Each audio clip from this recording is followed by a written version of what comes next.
With a song in my heart, the story of men and their music, of composers who really had a song in their hearts. With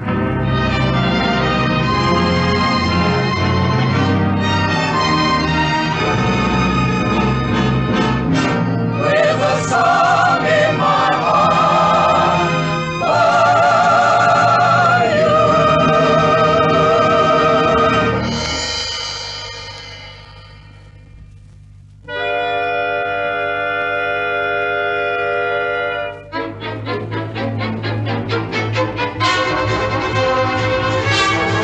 Here comes a showboat, here comes a showboat.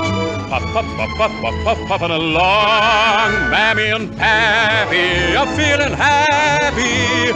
Shop, shop, shop, shop, shop, shop, shopping along. Each little chocolate bun, running in right. They're playing Uncle Tom, Tom, Tom, Tom's Cabin tonight. Here comes a showboat, here comes a showboat. Puff, puff, puff, puff, puff, puff, puffing along. Here comes a showboat, here comes a showboat. Puff, puff, puff, puff, puff, puff, puffing along. Mammy and Pappy are feeling happy. Shove, shove, shove, shove, shove, shove, shoving along. Each little chocolate bun, buddies in right. They're playing Uncle Tom, Tom, Tom, Tom's Cabin tonight. Here comes the showboat, here comes the showboat. Puff, puff, puff, puff, puff, puff, puffing along. Puffing along, puffing along, rolling along.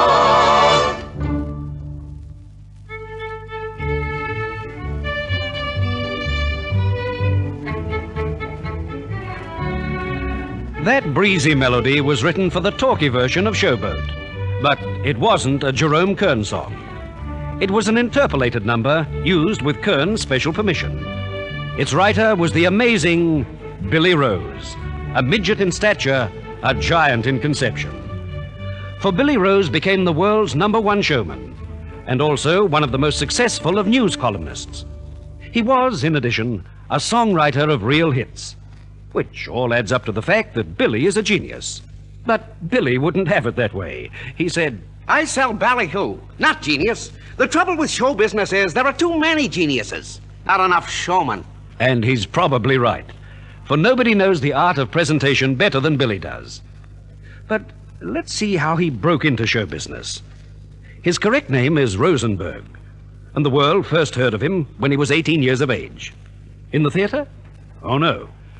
We first started to take notice of this little wonder man when he became the fastest shorthand writer the world had ever known. Now, Billy, we've arranged for you to tackle the world speed record of shorthand. Oh, that's fine, sir.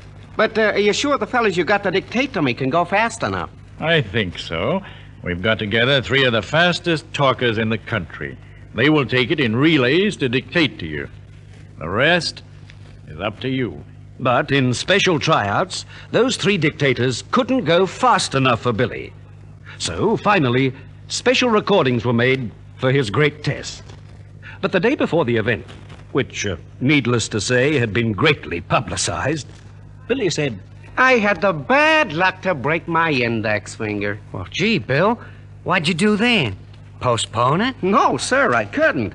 Folk from all over the USA were there to cover my speed attempt, so I just had to go ahead. Hey, but with a broken finger, how'd you get by? I put my pen through a potato and held the potato in my fist. A bit awkward, but I did the trick. And what shorthand speed did you finally hit? Oh, 350 words a minute. which all goes to show that Billy had what it takes. Is it any wonder that later on, when he tackled songwriting, he had no trouble in turning out such an original song as Would You Like to Take a Walk, which he wrote in collaboration with Harry Warren and Mort Dixon.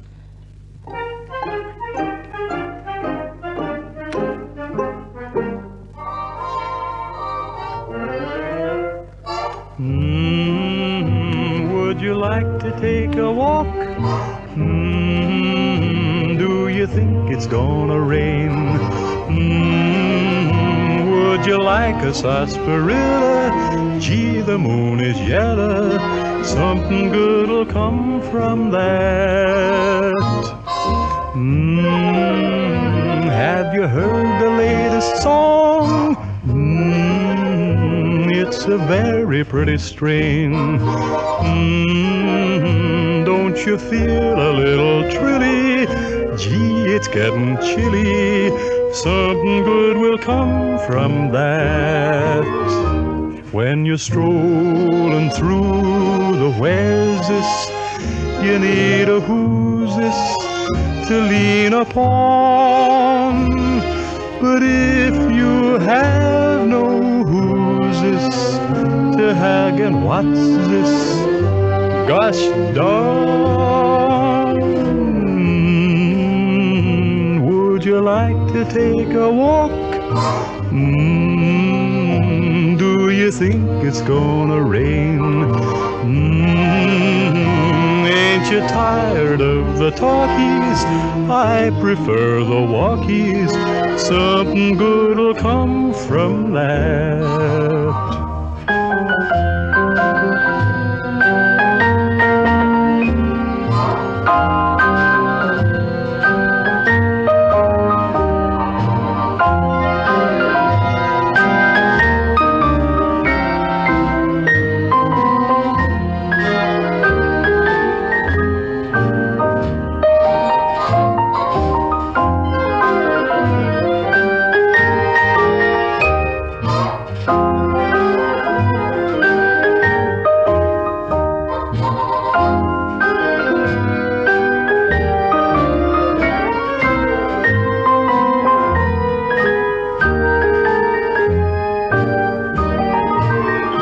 When you're strolling through the where's this, you need a who's this to lean upon.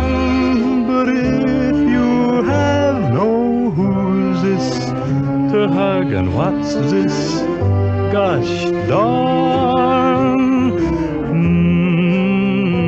would you like to take a walk? Do you think it's gonna rain? Ain't you tired of the talkies? I prefer the walkies. Something good'll come from that.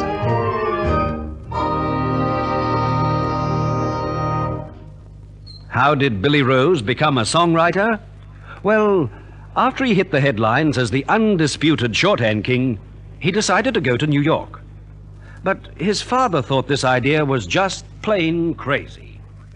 Now, Billy, what's this I hear of you going to New York? Dad, I feel there's more scope for me in a big city. Maybe, Billy, maybe, but after all, you're doing mighty well right here. Why, you're earning $300 a week. That's a fortune. Some people don't make much more than that in a year. I know that, Pop, but somehow or other I've got the urge to try the big smoke. And that's where I'm going. But strangely enough, the unpredictable Billy Rose didn't go east. No, contrariwise, he went west and finished up flat broke in San Antonio. This was about 1920. Talking things over with a buddy over a coffee and roll, his pal happened to mention the money to be made in songwriting. Yes, we must be on the wrong track, Billy. You're not telling me anything. Now, if we were only songwriters... Songwriters? Yeah. Why, I just been reading a paper, and it says that this guy, Ivan Boylin, is making $1 million a year. $1 million a year? From songwriting? That's what it said. Hey, Bill, where you going? To New York. I'm gonna be a songwriter. And sure enough, this astonishing little dynamo finally landed in Tin Pan Alley and commenced turning out lyrics that even the most expert composers admitted were right on the line. Billy always aimed to have an idea back of his lyrics, and in collaboration with Con Conrad, gave us that crazy hit written around the famous cartoon character of the day, Barney Google. Remember it?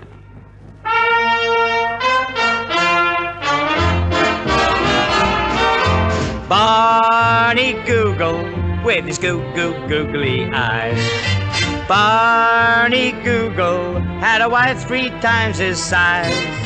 She sued Barney for divorce. Now he's living with his horse. Barney Google with the googly eyes. Barney Google with the googly eyes. Barney Barney Google. Betty's horse would win the prize. When the horses ran that day, Sparkplug ran the other way. Barney Google with the googly eyes. Barney Google with the googly eyes. Barney Google, he's the man they idolize. Flappers flap and widows weep, spinsters shout out in their sleep. Barney Google with the googly eyes. Barney Google with the googly eyes. Barney Google, you can see he's getting wise. You can lead a horse to drink, he said, but a pencil must be lead. Barney Google with the googly eyes. That song, written in the era of Prohibition and jazz, was a smash, and was the forerunner of a whole string of hits from this amazing little man. Billy figured correctly that the lyric writer was just as important as the composer, that the melody man had to be inspired with a real idea before he could turn out the all-elusive hit. Theory was, of course, 100% right, and he went on to prove it with a whole string of successes. Another hit he wrote in collaboration with Harry Warren was the euphonious Follow the Swallow.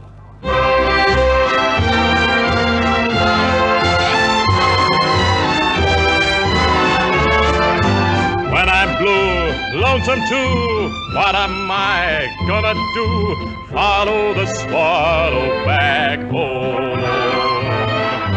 When the wind starts to blow, where am I gonna go? Follow the swallow back home. When the world is dark and dreary, and my friends all seem so cheery, listen to me, east is east, west is west, birds go south, they know best, follow the swallow back home. When the world is dark and dreary, and my friends all seem so cheery, listen to me, east is east, west is west, birds go south, they know best, follow the swallow back home. I'll follow the swallow back home.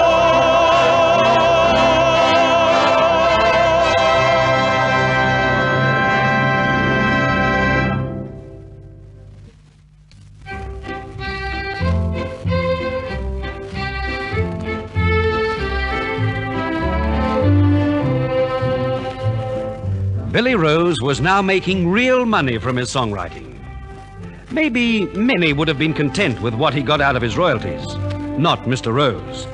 He decided to go into production, he being, of course, an individualist. His first venture as a showman was a revue called Sweet and Low. But, as Billy said, the production was a flop, despite the fact that the hit song Would You Like to Take a Walk came from it. But the word failure is not in Billy's vocabulary. He put some more of his hard-earned royalties into another show, this time the Crazy Quilt Revue. Of this, Rose states, Crazy Quilt Revue was one of the best money spinners in the USA for a period of nearly 2 years. I made plenty out of it. After this, Billy went big time. He decided to take over New York's biggest theater, the Hippodrome, and stage a gigantic spectacle called Jumbo. The skeptics were many, and this kind of talk was common around Times Square. I tell you, Al, this new production of Billy Rose can't make money. It'll be the biggest flop ever. Yeah, can you imagine? It's almost a circus. Why, he's got elephants. Elephants and all sorts of animals in it. And look at the cast, too. Why, if he packed him in every night, it would still lose money. But Billy went right ahead. The presentation was on a colossal scale and included Paul Whiteman's band and featured our old friend Jimmy Snozzle Durante. When it opened, even blasé New Yorkers were astonished at the magnificence of the production. But even his most caustic critics agreed that with Jumbo, Billy Rose had arrived. Incidentally, one of the biggest belly laughs in the history of the theatre came to light in this show. In one scene, we saw Snozzle Durante stealing an elephant. An elephant, mind you. As he was making off stage with his prize, a voice shouted, "Where are you going with the elephant?" What elephant? Which was probably the greatest understatement of all time. Another Rose hit that hit the tops was that good comedy number, You Tell Her, I Stutter. You tell her, 'cause I stutter and always get in Dutch. She ought to know I've a bungalow. We two can raise a little if it's awful of help a fella and go and tell her I bought the ring and such. I'm thinking of her, 'cause I love her. So you tell her, oh, you tell her, 'cause I stutter too much.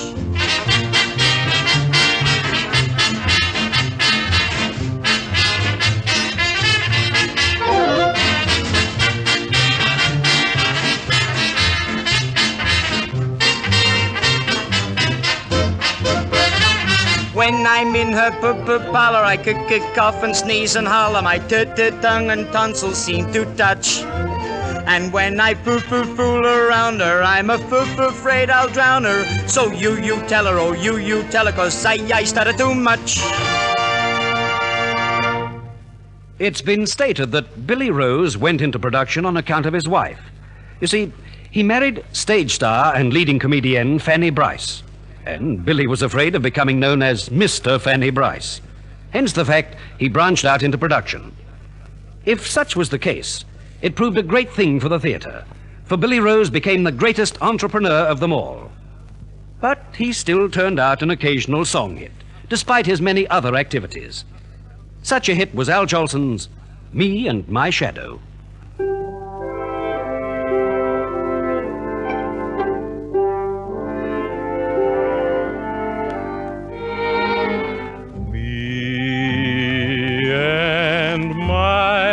Shadow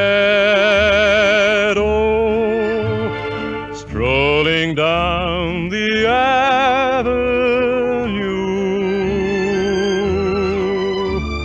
me and my shadow, not a soul to tell our troubles to. And when it's 12 o'clock, we climb the stairs.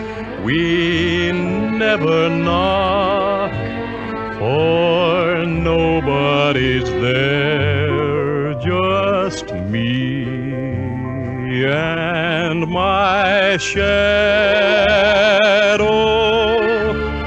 all alone and feeling blue.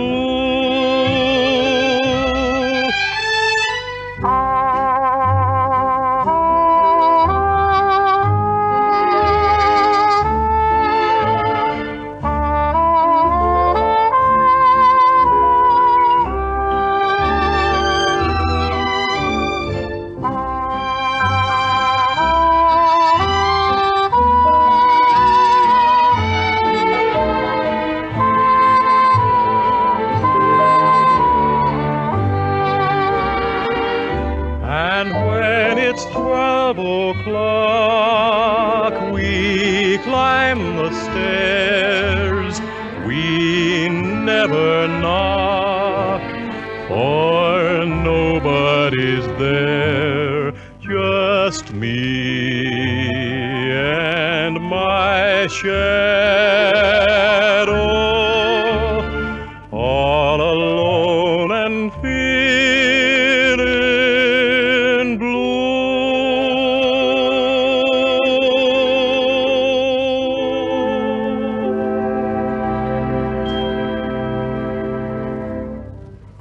Later on, by apparently mutual consent, Fanny Bryce and Billy decided to part. Billy's next problem was to outdo his famous production of Jumbo. Discussing it one day, a friend queried, Billy, you appear to have hit an old-time high with Jumbo. What of your next production? Oh, that one worries me quite a bit, but, well, I think I've got something that'll make the customers dig deeply into their pockets again. Well, it'll have to be something pretty big. After all, Jumbo was practically a circus on stage. Come on now, spill it. What's it going to be this time? Okay. I'm going to give them an all-swimming review with 500 people in it.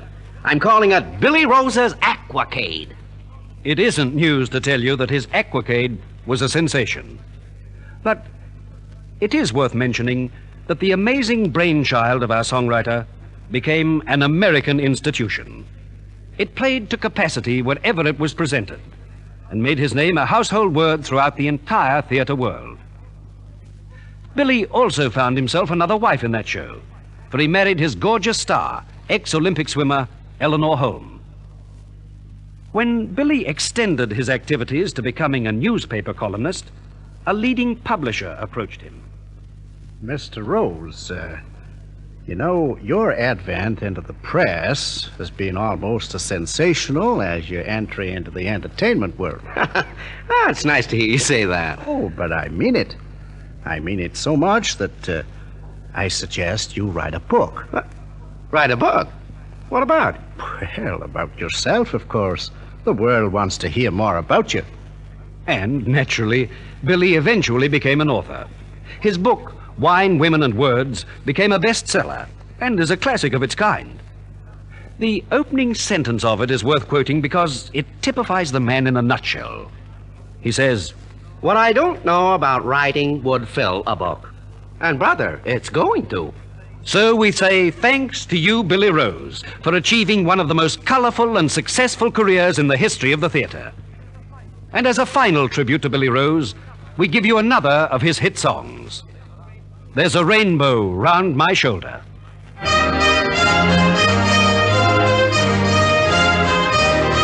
There's a rainbow round my shoulder, and a sky of blue above, and the sun shines bright. The world's alright, 'cause I'm in love. There's a rainbow round my shoulder, and it fits me like a glove. Let it blow a storm, but I'll be warm, 'cause I'm in love. Hallelujah, how the folks will stare when they see the diamond solitaire that my little sugar baby is gonna wear. There's a rainbow round my shoulder, and a sky of blue above, and the sun shines bright. The world's alright, 'cause I'm in love. Hallelujah, how the folk will stare when they see the diamond solitaire that my little sugar baby is going to wear. Yes, sir. There's a rainbow round my shoulder, and a sky of blue above, and the sun shines bright. The world's alright, 'cause I'm in love.